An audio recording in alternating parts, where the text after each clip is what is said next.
vamos a estar discutiendo lo que es la carta de los Filipenses. La carta de los Filipenses es relativamente corta, son 4 capítulos. No significa que voy a leer los 4 capítulos uno por uno, pero sí significa que voy a utilizar los 4 capítulos. Así que vamos a pasar a leer al menos la introducción y luego al desarrollo. Vuelvo y digo, a la carta a los Filipenses. Hoy vamos a estar hablando acerca del avance del Evangelio. Cuando miramos la carta a los Filipenses y leemos lo que el mensaje involucra precisamente lo que es el avance del Evangelio. La palabra Evangelio se menciona alrededor de unas 9 veces, así que es una de las cartas donde Pablo le da bastante énfasis a ello, ¿ok? Así que vamos a leer. ¿Tienen todos la carta? Amén. Leemos en el nombre del Padre, en el nombre del Hijo y del Espíritu Santo. Amén. Estamos en el capítulo 1. Pablo y Timoteo, siervos de Jesucristo, a todos los santos en Cristo Jesús que están en Filipos, con los obispos y diáconos, gracia y paz a vosotros, de Dios nuestro Padre, del Señor Jesucristo. Doy gracias a mi Dios siempre que me acuerdo de vosotros, siempre en todas mis oraciones rogando con gozo por todos vosotros, por vuestra comunión en el Evangelio, desde el primer día hasta ahora, estando persuadido de esto, que el que comenzó en vosotros la buena obra, la perfeccionará hasta el día de Jesucristo. Amantísimo Dios y Padre Celestial, Señor, te damos gracias por tu palabra. Tu palabra es suficiente, tu palabra es verdad, tu palabra es espada, tu palabra es el medio por el cual la iglesia se desarrolla y se santifica, Señor. Queremos venir delante de ti, Señor, pidiéndote, Padre, que sea tú quien nos hable, seas tú quien nos enseñes a través de aquel que inspiró la Escritura, tu Espíritu Santo, Señor. Te pido, Señor, que seas tú concediendo en esta día, si es posible, arrepentimiento, seas tú concediendo fe, Señor, seas tú concediendo fuerzas al que está débil, Padre. Háblanos a través de las Escrituras, Señor. Te lo pedimos en el nombre que es sobre todo nombre, en el nombre de tu Hijo amado Jesús. Amén. Pueden tomar asiento. Como bien dije al inicio, esta carta de los Filipenses es una carta que algunos le llaman una carta amistosa. Pero si hay algo que Pablo toca bastante, como dije escaso minuto, es lo que es el avance del Evangelio. Y lo que involucra y lo que es nuestro comportamiento y aquellas cosas que debemos de tratar de imitar y de hacer para no ser de impedimento al Evangelio. Sin embargo, a pesar de que esta carta es una carta amistosa, es una carta donde Pablo involucra mucho sus emociones, Pablo le agradece bastante a los filipenses, luego vamos a ver en el desarrollo la relación que hay entre ellos. No deja de tocar ciertos puntos en los cuales la iglesia tenía ciertos problemas, ciertas divisiones, ciertas competencias y ciertas características que en vez de ayudar al avance serían más de estorbo. Y ciertamente también la iglesia enfrentaba persecución o posiblemente estaba amedrentada por la persecución que se avecinaba. También la iglesia estaba un tanto asustada porque Pablo mismo estaba preso. Así que vamos a ver en el desarrollo toda esta historia. Van a ver bastante que aunque estoy en el capítulo 1, voy a utilizar el capítulo 4, el capítulo 3, porque recuerden que nosotros no somos los filipenses. Así que me es necesario tomar de otros capítulos de la propia carta para dar contexto y que podamos entender y llevar una línea. Ahora, ¿quiénes eran los filipenses? Los filipenses era una ciudad, una provincia de Macedonia, y como provincia de Macedonia era también una provincia romana, lo que involucraba que los ciudadanos tenían lo que era la ciudadanía romana. Ellos gozaban de ciertos derechos por simple hecho de ser parte de Roma. Y en adición, esta ciudad, a pesar de que era relativamente pequeña, esta ciudad sí gozaba de buena estructura económica por su posición. El lugar donde se encontraba le permitía gozar de una buena economía. Y aparte, en su mayoría eran gentiles, es decir, que había un pequeño grupo solamente de judíos. No es que no existieran en Filipos, pero sí era relativamente pequeño, no había muchos. Ahora, yo los quiero invitar al libro de los Hechos para ver dónde fue que Pablo como tal estableció la iglesia de Filipos. Vamos a Hechos capítulo 16 y vamos a leer del 6 al 14 para que podamos entender. Esto fue en el segundo viaje misionero del apóstol Pablo. ¿Lo tienen todos? Vean lo que dice aquí. Y atravesando Frigia y la provincia de Galacia, le fue prohibido por el Espíritu Santo hablar la palabra en Asia. Qué interesante, ¿no? Y cuando llegaron a Misia, intentaron ir a Bitinia, pero el Espíritu no se los permitió. Y pasando junto a Misia, descendieron a Troas. Y se les mostró a Pablo una visión de noche. Un varón macedonio estaba en pie, rogándole y diciéndole: pasa a Macedonia y ayúdanos. Cuando vio la visión, enseguida procuramos partir para Macedonia. Noten el lenguaje que utiliza el escritor, procuramos. Quiere decir que él andaba con él. Dando por cierto que Dios nos llamaba para que los anunciásemos el evangelio. Zarpando pues a Troas, vinimos con rumbo directo a Samotracia y el día siguiente a Neápolis y de allí a Filipos, que es la primera ciudad de la provincia de Macedonia y una colonia. Y estuvimos en aquella ciudad algunos días. Y un día de reposo salimos fuera de la puerta, junto al río donde solía hacerse la oración. Y sentándonos, hablamos a las mujeres que se habían reunido. Estando una mujer llamada Lidia, vendedora de púrpura, de la ciudad de Tiatira, que adoraba a Dios, estaba oyendo, y el Señor abrió el corazón de ella para que estuviera atenta a lo que Pablo decía. Así que es en el segundo viaje misionero donde Pablo establece esta iglesia. Ahora podemos ver, como les dije hace unos escasos segundos, de que la población judía posiblemente en este lugar de Asia era una pequeña. Pues si notamos en el verso 13 dice: y en un día de reposo salimos fuera de la puerta junto al río donde solía hacerse la oración, y sentándonos hablamos a las mujeres que se habían reunido. Es decir, cuando no había una sinagoga, ellos buscaban al menos 10 varones para crear la sinagoga, pero si no, se iban a un lugar donde hubiera agua, por alguna razón que desconozco, y hacían sus lecturas, hacían sus oraciones. Así que entendemos que al irse a ese lugar no había una sinagoga en Filipos. No había una sinagoga en Filipos. Por lo tanto, Pablo busca donde él entiende que están esas personas para llevar a cabo no solamente sus oraciones, también su prédica del evangelio. Ahora vean qué interesante, porque en el verso 14 menciona algo muy, muy importante que nosotros tenemos que comprender como pueblo de Dios.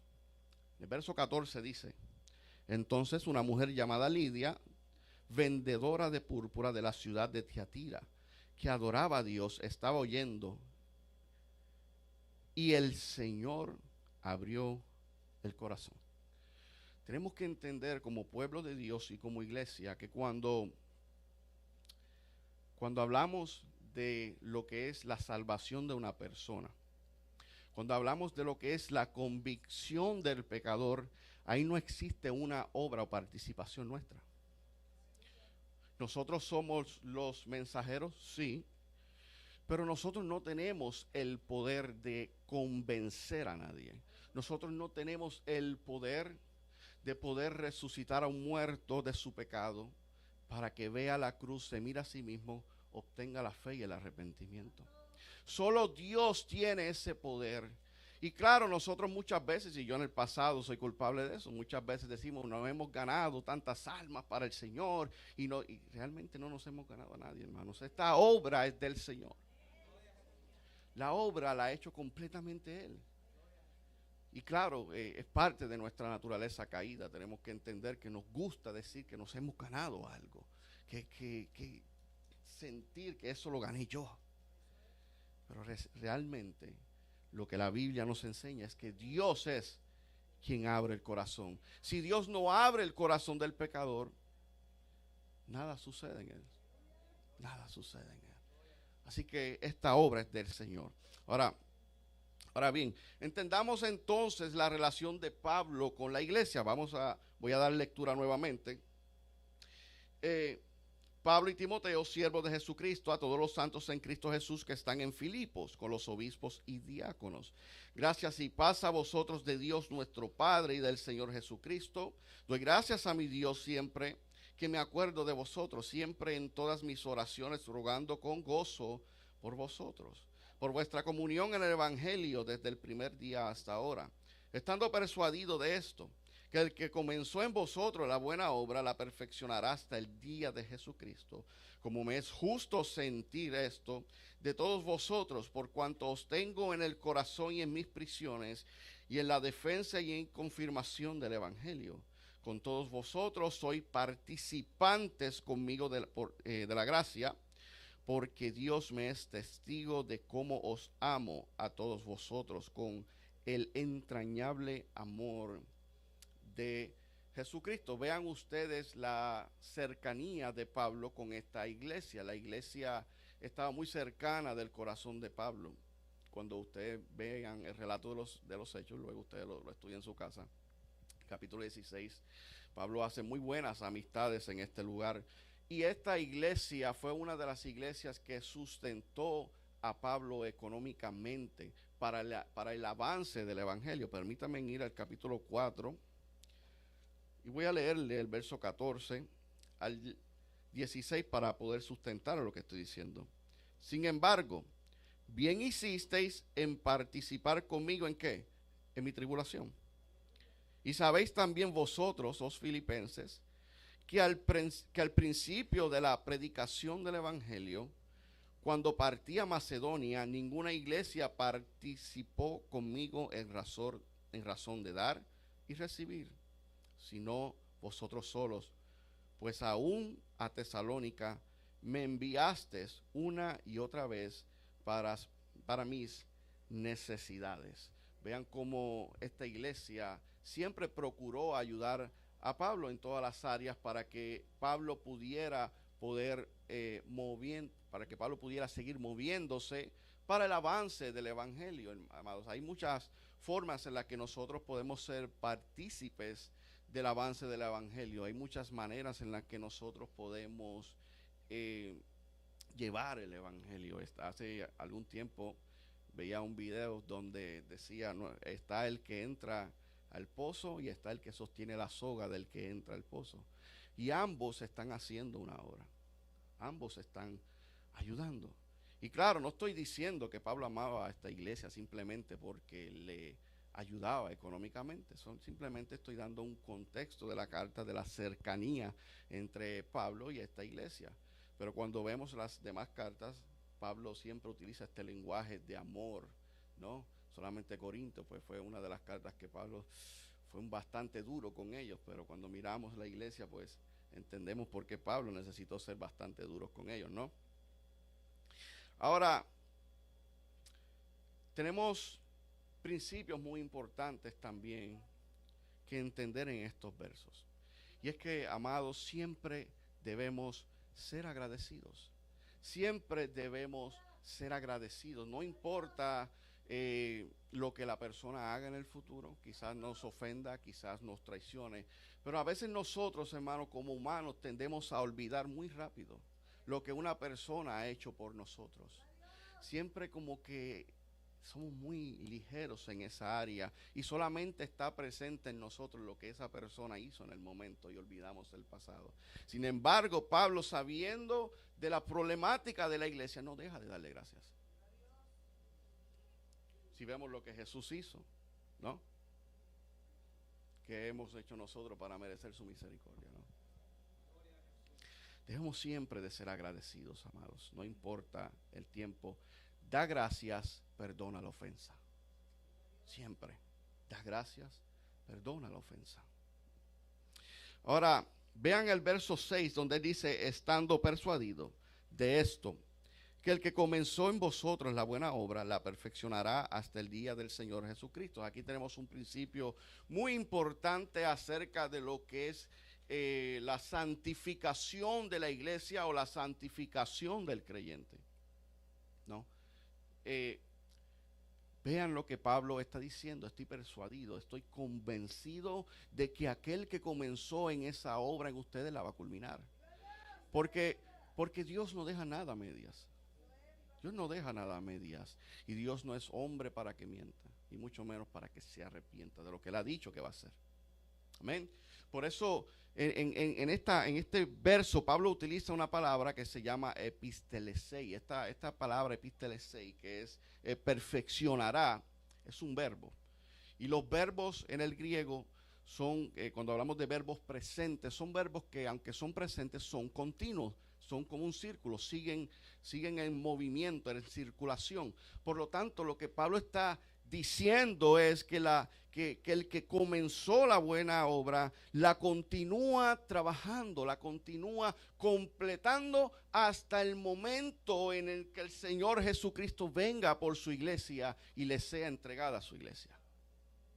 El Espíritu Santo continúa trabajando en nuestra santificación, y aunque a veces pensamos que nosotros quizás nos hemos descarriado, estamos caídos y nos sentimos que no siento a Dios, permítame decirle lo que Pablo dice: estoy persuadido de que aquel que comenzó aquella buena obra, Él la culminará. Porque Dios no miente, Dios es perfecto, amado. Dios culmina lo que Él inicia. Vean lo que, por ejemplo, el apóstol Pedro dice en la primera carta, el primer capítulo, verso 15, dice: sino como aquel que os llamó es santo, sed también vosotros santos en toda vuestra manera de vivir. Ahora, lo interesante es que Pedro utiliza la palabra kaleo, que significa llamar por nombre. Y es interesante cómo nos preguntamos también cómo entonces Dios nos llamó. Y la respuesta es que Dios nos llama mediante el Evangelio. Vean 2 Tesalonicenses, capítulo 2, verso 13 al 14. Pero vosotros debemos dar siempre gracias a Dios respecto a vosotros, hermanos amados por el Señor, de que Dios os haya escogido desde el principio para salvación, mediante la santificación por el Espíritu y la fe en la verdad, a la cual os llamó mediante vuestro evangelio, para alcanzar la gloria de nuestro Señor Jesucristo. Es interesante que Dios nos llama y nos llama a la santificación, pero aquel que nos llama a la santificación es el mismo que santifica a su iglesia. Vean lo que dice el mismo Señor Jesucristo en el Evangelio de Juan 17:17. Santifícalos en tu verdad. Tu palabra es verdad. Hebreos 2:11 dice: porque el que santifica y los que son santificados de uno son todos, por los cuales no se avergüenza de llamarlos hermanos. Dios nos llama a ser santos, pero el mismo que nos llama a ser santos trabaja para santificar progresivamente a la iglesia.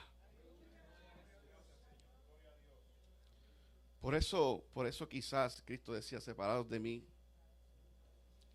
¿no? El que nos llama a santificación, Él mismo nos santifica. Gracias, Señor. Ahora vean el verso 9 al 11. Y esto pido en oración, en vuestro amor, que vuestro amor abunde aún más, y más en ciencia y en todo conocimiento, para que aprobéis lo mejor, a fin de que seáis sinceros e irreprensibles para el día de Cristo. Noten el verso 11, lleno de frutos de justicia, que son por medio de ¿quién? para gloria y alabanza de Dios. Es decir, no hay otra manera de que nosotros como iglesia demos frutos si no es por medio de Jesús. Cuando hablamos por medio de Jesús, hablamos por medio de su palabra. Todo lo que Dios quiere de usted, todo lo que Dios pide de usted y todo lo que Dios quería que usted sabiera de Él, lo ha revelado en su palabra. Y es por medio de ella en que nosotros crecemos. Vean lo que Cristo dice, hablando de en su relación entre Él y la iglesia. Juan 15:5. Yo soy la vid, vosotros los pámpanos. El que permanece en mí y yo en él, este lleva mucho fruto. Porque separados de mí, nada podéis hacer. Hermanos, necesitamos de Cristo. No hay otra manera de que el ser humano pueda salvarse. De hecho, el ser humano no puede salvarse a sí mismo. Solo piense en la condenación que estaba en nosotros. Solo piense en dónde estábamos nosotros, en el fango, en el lodo cenagoso, en lo profundo del lodo. Y Cristo toma forma de hombre para sacarnos de ahí. Y por medio de Él, Él cumple con la ley y esa nos imputa su justicia a nosotros. Y nosotros no hemos hecho nada más que poner la fe y aceptar sus obras. Es lo que Pablo está diciendo. Llenos de frutos de justicia que son por medio de Jesucristo. El cumplimiento de la ley, el cumplimiento de las escrituras, la santidad de la iglesia, las obras de salvación son por medio de Jesús y es lo que nosotros hemos recibido. Es lo que Pablo está diciendo. Ahora, vamos a leer el verso 12 y 14. Quiero que sepáis, hermanos, que las cosas que me han sucedido han redundado más bien para el progreso del evangelio. De tal manera que mis prisiones se han hecho patentes en Cristo, en todo pretorio y a todos los demás. Y la mayoría de los hermanos, cobrando ánimo en el Señor con mis prisiones, se atreven mucho más a hablar la palabra de la verdad. Vea el verso 26. Para que abunde vuestra gloria en mí, en Cristo Jesús, por mi presencia otra vez. Perdóneme, del 20 al 26. Conforme a mi anhelo y esperanza de que en nada seré avergonzado, antes bien con toda confianza como siempre. Ahora también será magnificado Cristo en mi cuerpo, o por vida o por muerte. Porque para mí el vivir es Cristo y el morir es ganancia. Mas si el vivir en la carne resulta para mí en beneficio de la obra, no sé entonces qué escoger, porque de ambas cosas estoy puesto en estrecho, teniendo deseo de partir y estar con Cristo, lo cual es muchísimo mejor. Pero quedar en la carne es más necesario por causa de vosotros. Y confiado en esto, sé que quedaré, que aún permaneceré con todos vosotros para vuestro provecho y gozo de la fe, para que abunde vuestra gloria de mí en Cristo Jesús por mi presencia. Vean unas cosas de las cuales mencioné al inicio, es que la iglesia posiblemente estaba un tanto alterada, asustada, tanto por lo que Pablo estaba pasando, por lo que se avecinaba a la iglesia. Y Pablo les está diciendo, o sea, ¿qué no están viendo? ¿Qué no están viendo que lo que está sucediendo es la propia voluntad de Dios? Amados, a veces nos encerramos en las cosas que suceden y somos tan rápidos para culpar al enemigo por todo. Yo no sé si a usted le ha pasado, a mí me ha pasado. A veces siento que un día el enemigo me va a denunciar por tantas culpas que le he echado sin él tener que ver. ¿No? Posiblemente me va a poner por difamación. Somos muy rápidos de culpar a Satanás, de buscar culpables. Y Pablo les está diciendo lo que está ocurriendo Y mis prisiones, lo que ustedes ven como algo negativo, Dios lo está utilizando para el avance del evangelio. ¿Por qué están asustados? Regocijaos. Que vienen persecuciones, sí. Que vienen momentos difíciles, sí, pero vean lo que Pablo está diciendo en el verso 14. Y la mayoría de los hermanos, cobrando ánimo en el Señor con mis prisiones, se atreven mucho más a hablar la palabra sin temor. Lo que a ellos les asustaba, Pablo está diciendo, está sirviendo de motivación a otras personas para que se muevan y prediquen el evangelio. Mientras yo estoy preso, el nombre de Jesús suena por Roma. Mientras muchos mueren por causa del evangelio, el nombre de Jesús sigue avanzando.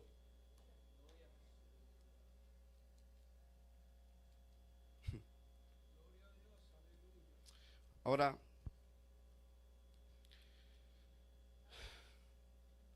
Pablo les está diciendo en los versos 20 al 21, les está diciendo, ustedes deben de soportar lo que vengan de igual manera en que yo lo soporto, para que el evangelio continúe hacia el frente. Pablo les está, me encanta porque vean lo que dice el verso 20.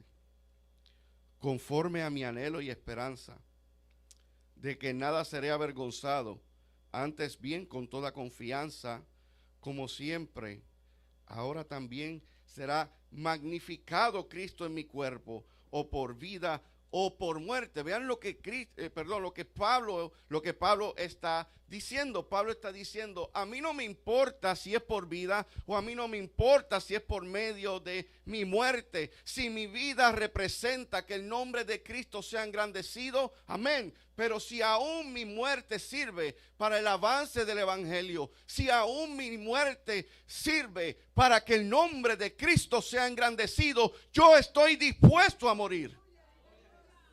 A Pablo no le interesaba si vivir o morir. A Pablo lo único que le interesaba es que los restantes de la humanidad conocieran a Cristo, que el nombre de Cristo fuera engrandecido, fuera magnificado.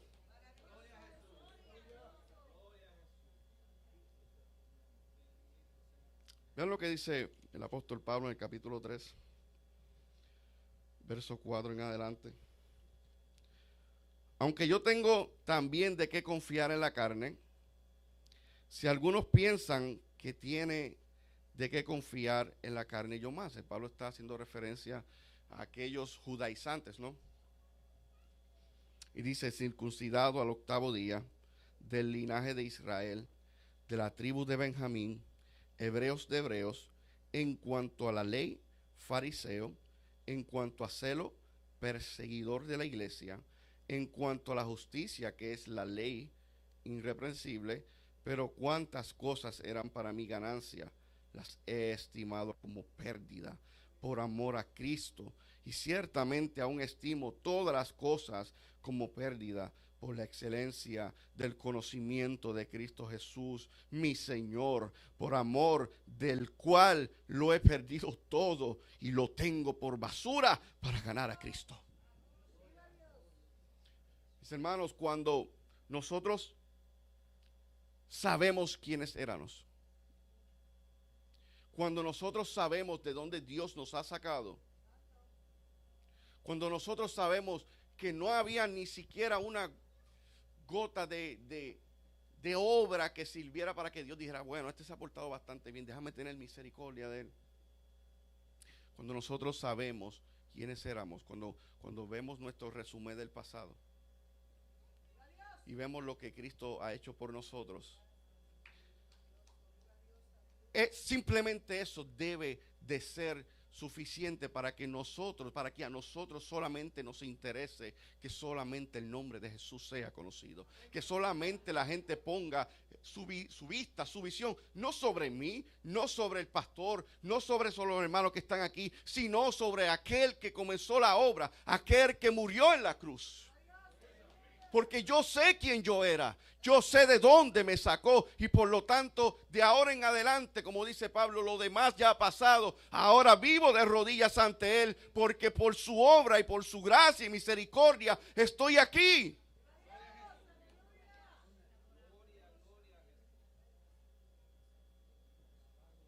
Gracias, Señor.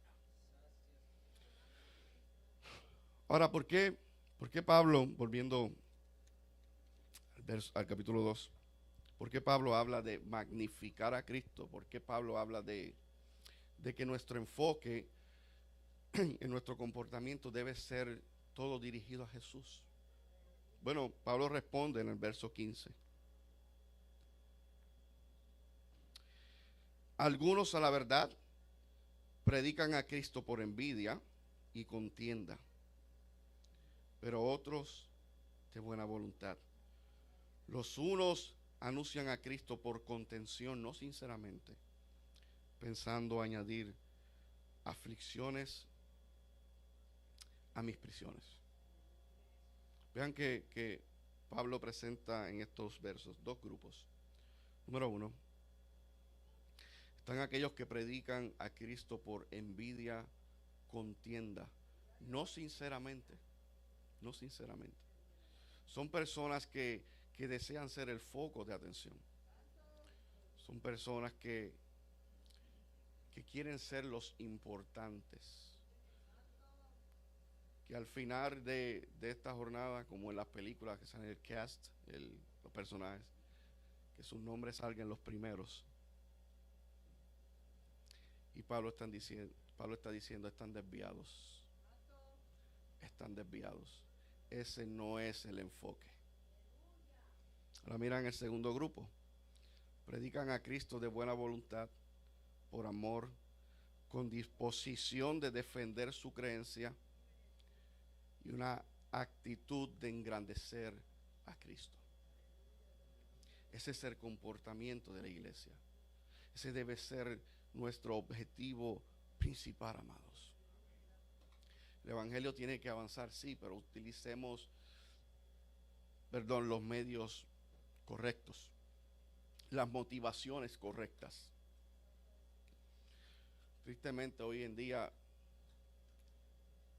como en todo lugar, ¿no? Hay personas que para predicar, si no hay una cámara delante de ellos, no predican. Y no estoy diciendo que esto se dé aquí, simplemente es algo que vemos, simplemente. Lo vemos en muchos lugares, ¿no? Se ha perdido el foco de atención. Usted ve grandes personas que hacen un gran evento y ponen 40,000 almas para Cristo. Me gané, yo hice, boté fuego por la boca, predicador bota fuego por la boca, eso lo he visto yo en YouTube. Simplemente son buscando el foco. Y nuestro deber es orar por ellos, para que realmente ese corazón tenga motivaciones correctas. Ahora, en el verso 27 y 28, Pablo nos habla de lo que es la actitud frente a lo que son los falsos y los opositores.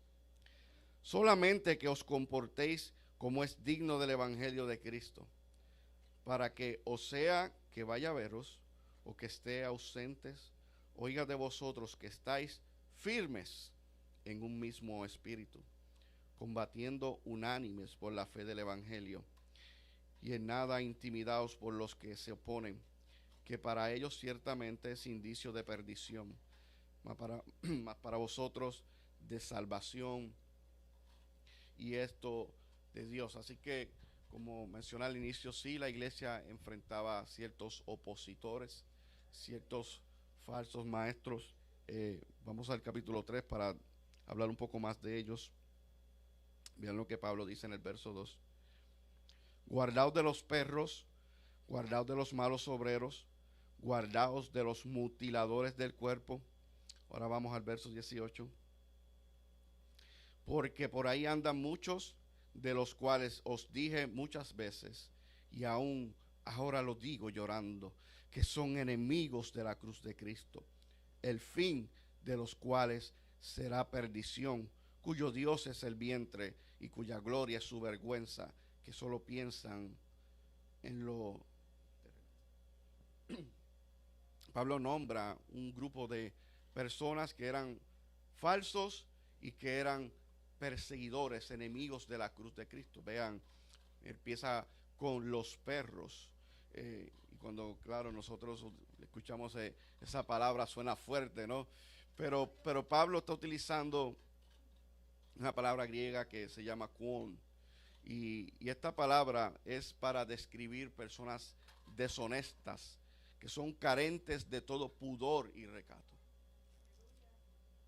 Son personas que no les importa hacer cosas perversas en público. Tristemente eso lo estamos viendo hoy. Lo estamos viendo en nuestra sociedad hoy. Somos una sociedad que cada día, escuchaba yo a un pastor decir, y estoy muy de acuerdo, él decía, nuestra sociedad, más que perder el pudor o todas estas cosas, ha perdido la razón. Ha perdido la razón. Una sociedad que cada día se acerca más a lo perverso, a lo deshonesto. Y es lo que aún así quieren transmitir a nuestros niños también. Y nosotros como iglesia, Pablo nos dice, tenemos que ser columnas y baluartes de la verdad. Tenemos que ser los escudos de ellos. Tenemos que ser la defensa de nuestros niños. Tenemos que defender el evangelio, cueste lo que cueste, que Cristo sea magnificado. Número 2, Pablo habla de los malos obreros. Él describe a personas de actos y pasiones dañinas, perjudiciales, destructivas y sobre todo que son pestilentes. O sea, sus acciones producen repugnancia. Vean lo severo que es Pablo cuando se refiere a estas personas. Son personas deshonestas y son personas cuyos actos repugnan. Número 3, los mutiladores del cuerpo. Posiblemente Pablo esté haciendo referencia a unos judaizantes, posiblemente esté haciendo referencia a un grupo de cristianos judíos, no es muy claro en ese sentido, pero sí está haciendo referencia a lo que es la circuncisión que promovían la ley de Moisés. Es posible que no estuvieran ya allí, pero es posible que Pablo los esté alertando. Vean lo que en Hechos 15:1, y no lo tienen que buscar, Pablo dice, Lucas escribe, entonces algunos que venían de Judea enseñaban a los hermanos, si no os circuncidáis conforme al rito de Moisés, no podéis ser salvos. Ahora Pablo responde acerca de este problema, porque vean lo que Pablo dice a estos judaizantes, ¿no? En el capítulo 3, verso 3. Porque nosotros somos la circuncisión, lo que en espíritu servimos a Dios y nos gloriamos en Cristo Jesús, no teniendo confianza en la carne. Pablo está haciendo referencia a Deuteronomio capítulo 30, verso 6, cuando Dios dijo, y circuncidará a Jehová tu Dios tu corazón y el corazón de tu descendencia, para que ames a Jehová tu Dios con todo tu corazón, con toda tu alma, a fin de que vivas. Pablo está diciendo, no es la circuncisión en la carne, no es en ello en la cual debemos confiar en que estamos en Dios o en Cristo, es la circuncisión de nuestro corazón. A veces muchas personas se preguntan, ¿y cómo yo sé que realmente yo he sido circuncidado de corazón? ¿Cómo realmente yo sé que yo estoy en Cristo? Y un pastor le respondía a un joven y le decía, bueno, hagamos una asignatura. Ve ahora mismo a un bar, a un pub, ve a esa fiesta y luego regresas. Y el joven le dijo, no pastor, yo no puedo ir allí. No, ve allí. Ve, disfruta y vuelvo, regresa. Pastor, es que yo no puedo. Y el pastor abre la Biblia en Jeremías 31 y dice: porque haré pacto nuevo con ellos, no como el que hice con los padres, sino que escribiré su ley en su corazón. ¿Por qué? Porque el joven no fue, porque la ley de Dios está en su corazón. Porque el estilo de vida de ahora no es el mismo de antes, y mi forma de pensar ahora no es la de antes. Número 4, Pablo habla de un grupo cuyo Dios es el vientre. Posiblemente esté hablando de los epicúreos. Los epicúreos eran un grupo filosófico de personas que creían que debían de vivir en todo lo que era el placer. Si recuerdan, una de las cosas que dice Pablo en Corintios: comamos y vivamos, porque al fin y al cabo, ¿no? Posiblemente está haciendo referencia a ese grupo, o posiblemente a este mover que estaba en Roma, donde se movía lo que era la glotonería. Esto estaba formando parte de los romanos. Lo que Pablo está diciendo, todo este estilo de vida de estas personas es corrupto, y su estilo de vida es contraria, es enemiga a Dios. A veces queremos utilizar este eslogan donde decimos: Dios odia el pecado, pero ama al pecador, ¿no? Bueno, eso no es lo que dice la Biblia. La Biblia dice que Dios está irado contra el pecador. Que Dios lo ama, claro, pero mientras el pecado y su actitud sea de rebelión contra Dios, el juicio de Dios está sobre él. Y es lo que Pablo está diciendo aquí. Toda esta forma de vida de ellos, ellos entienden que el placer debe ser lo que nos mueva a nosotros. Todo esto acarrea juicio sobre ellos. Todos son enemigos de la cruz de Cristo. Ahora vean, volviendo al capítulo 1, el 29 y el 30. Porque a vosotros os he concedido a causa de Cristo, no solo que creáis en Él, sino también que padezcáis por Él, teniendo el mismo conflicto que habéis visto en mí y ahora oís que hay en mí. Interesantemente, Pablo utiliza para conceder una palabra que en el griego que es charizomai, significa Dios ha otorgado gratuitamente. O sea, para Pablo, la persecución, el sufrir a causa de Cristo, es un honor dado por Dios. Vean la cosmovisión de la iglesia primitiva. Vean la cosmovisión de los apóstoles. Y hoy día a nosotros nos da un dolor de cabeza y ¡ay, el enemigo me está atacando! No, ¿verdad? Pablo está diciendo: Dios te ha permitido sufrir persecución por Él. Estás preso por Él. Dale gracias a Dios, porque es un honor que Él te ha otorgado. Qué interesante, ¿no? Ahora, en el capítulo 2, ahora Pablo nos va a enseñar cuál es la actitud del creyente. Vean los primeros 4 versos. Por tanto, si hay alguna consolación en Cristo, si algún consuelo de amor, si alguna comunión de espíritu, si algún afecto entrañable, si alguna misericordia, completad mi gozo sintiendo lo mismo, teniendo el mismo amor, unánimes, sintiendo una misma cosa. Nada hagáis por contienda, por vanagloria, antes bien con humildad, estimando cada uno a los demás como superiores a él mismo, no mirando cada uno por lo suyo propio, sino cada cual también por los otros. ¿Cuál es la actitud del creyente? Pablo nos está diciendo: tengan el mismo amor, tengan unidad, un mismo sentir, humildad, tengan empatía entre ustedes. Mis amados, si hay algo que promueve la competencia, si hay algo que promueve la división en una iglesia, es el orgullo.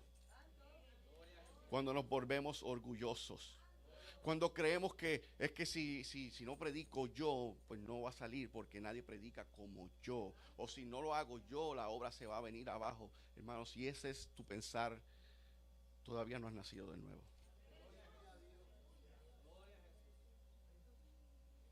Ese orgullo de competir, de que yo predico mejor, de que yo hablo más lengua, de que yo corro más, de que yo...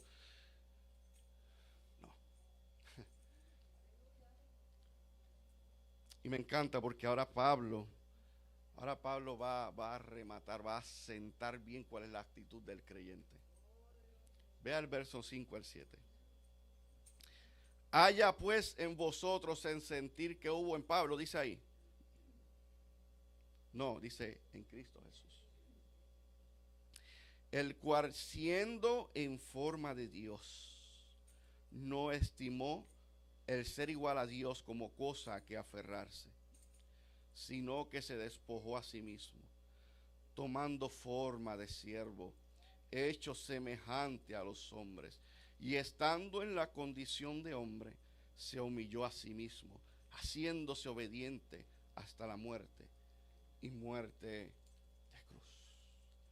Pablo está diciendo, hay muchos que quieren grandeza entre ustedes. Hay muchos que quieren ser el foco de atención.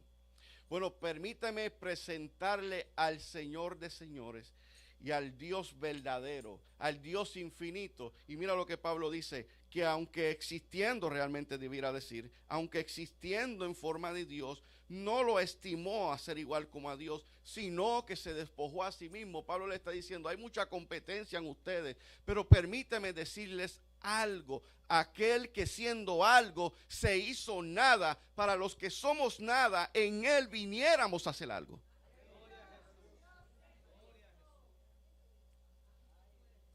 Permítanme hacer un paréntesis porque es triste cuando uno mira a veces las redes sociales o escucha ciertas predicaciones de personas que entienden que el hecho de que Pablo dice que él se despojó, utiliza el griego kenosis, vaciarse, es que Cristo dejó de ser Dios y que Cristo era un hombre, que Cristo no era Dios. Bueno, eso es una herejía. Cristo no dejó de ser Dios y Cristo no era un Dios pequeño. Eso es lo que dicen los testigos de. Y si eso fuera así, le daríamos la razón a ellos. Pero no es quien tiene la razón, es que la Biblia nos dice la verdad sobre Jesús. Y es que lo que Cristo hizo fue vaciarse. Es, por ejemplo, cuando usted toma el agua es la sustancia, el vaso es la materia, ¿no? Usted vacía la sustancia sobre esa materia. Cristo añade a su naturaleza divina la humana. Pero Cristo seguía siendo el mismo Dios infinito. Cristo seguía siendo el mismo Dios todopoderoso.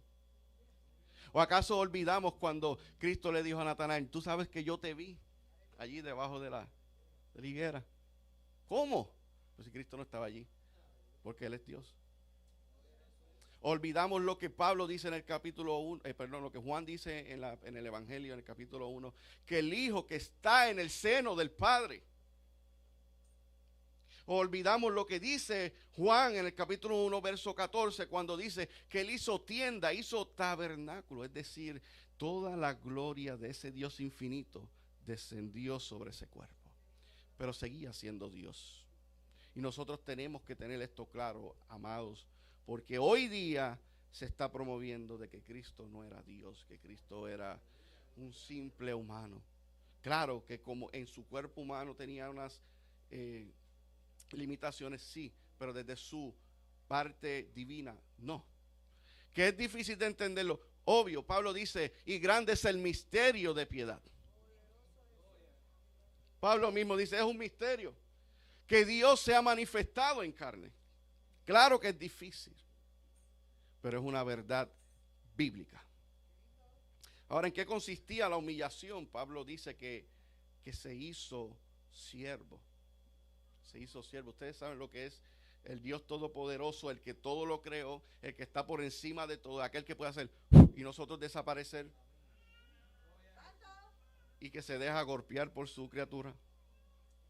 se deja escupir por su criatura, viene a limpiarle los pies a sus criaturas. Y no solamente eso, sino que paga la deuda de muerte de su criatura. Se hizo siervo. No hay una historia de amor y perdón y misericordia más grande que esa.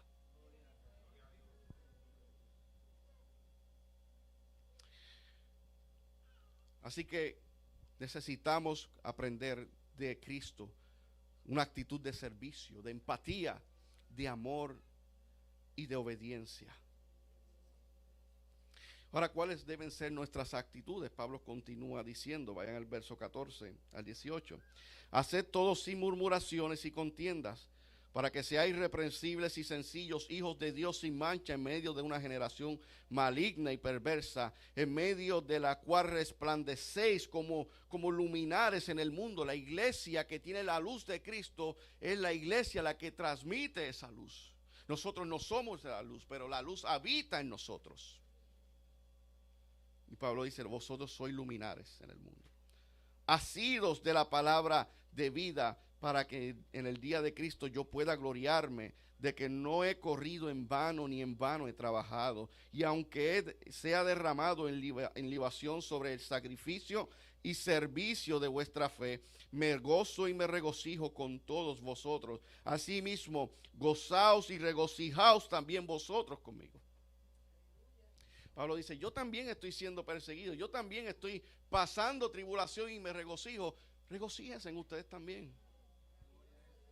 Porque lo que está pasando es por voluntad de Dios para su avance del evangelio. Por eso dice en el capítulo 4, verso 8 al 9, dice, por lo demás, hermanos, todo lo que es verdadero, todo lo honesto, todo lo justo, todo lo puro, todo lo amable, todo lo que es de buen nombre, si hay virtud alguna, si algo digno de alabanza, en esto pensad. Lo que aprendisteis y recibisteis y oísteis y visteis en mí, esto haced, y el Dios de paz estará con vosotros. Esta es la actitud de un creyente. Esta es la actitud del que ha nacido de nuevo, pero también en el verso 9 le da una enseñanza a los líderes. Lo que aprendisteis, recibisteis y oísteis, pero luego dice, y visteis en mí. Hay que hablar, hay que enseñar, pero hay que modelar. Y el Dios de paz estará con vosotros.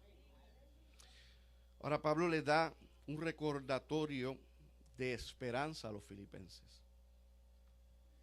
Vean el capítulo 3, el verso 20 y 21.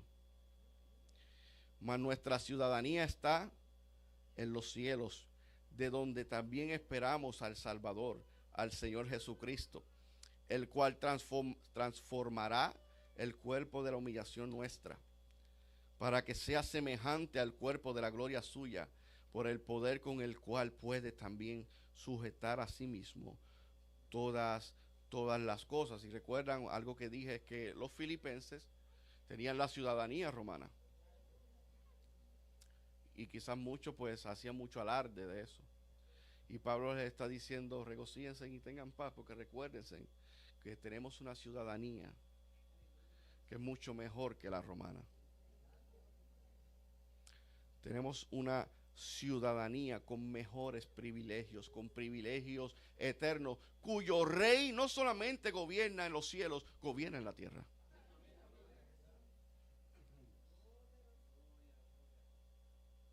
Por eso dice que debemos de regocijarnos, ¿no?